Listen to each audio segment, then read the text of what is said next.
Imagine करें जमीन का एक ऐसा टुकड़ा जो साइज में चाइना से भी बड़ा होने के बावजूद किसी कंट्री का हिस्सा नहीं। ना तो इसकी अलग कोई गवर्नमेंट है और ना ही इसे प्रोटेक्ट करने के लिए कोई आर्मी। लेकिन फिर भी कोई कंट्री इसकी जमीन या इसमें मौजूद ऑयल और नेचुरल गैस जैसे रिसोर्सेज को इस्तेमाल नहीं कर सकती। तो आखिर कौन दुनिया के 7वें कॉन्टिनेंट एंटार्क्टिका को कंट्रोल करता है?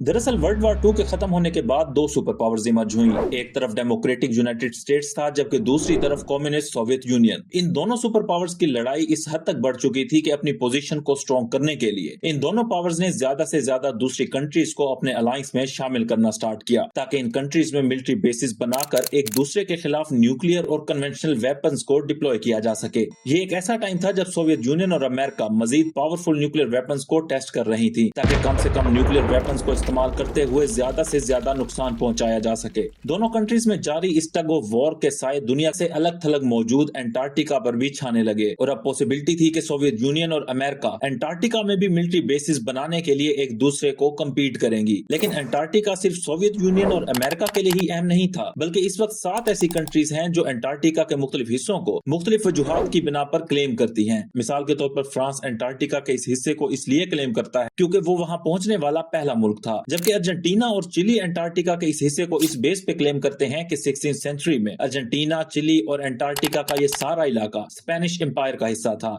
जो अब इन दोनों कंट्रीज को मिलना चाहिए। लेकिन यहाँ सवाल ये पैदा होता है कि पूरी तरह बर्फ से ढके दुनिया के सबसे ठंडे और ड्राई कॉन्टिनेंट में, जहाँ इंसानों का नामो निशान नहीं और चलने वाली तेज हवाएं 150 किलोमीटर पर आवर की स्पीड तक पहुंच जाती हैं, क्यों किसी कंट्री के लिए इम्पोर्टेंट हो सकता है? दरअसल एंटार्क्टिका की इम्पोर्टेंस उसकी अलग थलग लोकेशन और नेचुरल रिसोर्सेज हैं, क्योंकि एंटार्क्टिका के करीब तरीन जमीन 1200 किलोमीटर दूर चिली का इलाका केप हॉर्न है, जबकि एंटार्क्टिका में मौजूद साउथ पोल से इसका फासला तकरीबन 5300 किलोमीटर बनता है, जो इसे किसी भी न्यूक्लियर वेपन को इंसानों से दूर टेस्ट करने के लिए एक आइडियल जगह बनाता है। साथ ही साथ कंट्रीज न्यूक्लियर वेस्ट को डंप करने के लिए भी इस कॉन्टिनेंट को इस्तेमाल कर सकती थी, क्योंकि किसी भी तरह की रेडिएशन के लीक होने के केस में नुकसान के चांसेस न होने के बराबर हैं, क्योंकि इस कॉन्टिनेंट की अपनी कोई आबादी नहीं। साथ ही साथ ये कॉन्टिनेंट नेचुरल रिसोर्सेज से मालामाल होने की वजह से भी खासा अहमियत का हामिल है। लेकिन क्योंकि यूएस और सोवियत यूनियन इनमें से किसी कंट्री का भी एंटार्क्टिका के किसी हिस्से पर क्लेम नहीं मानती थी और ना ही इस कॉन्टिनेंट पर कंट्रोल हासिल करने के लिए एक दूसरे से लड़ना चाहती थी, इसलिए 1959 में 12 कंट्रीज के दरमियान अमेरिका में एक ट्रीटी साइन होती है, जिसे एंटार्क्टिका ट्रीटी कहा जाता है। इस ट्रीटी में एंटार्क्टिका को जमीन का एक ऐसा हिस्सा डिक्लेयर कर दिया गया जिसे कोई कंट्री क्लेम नहीं कर सकती,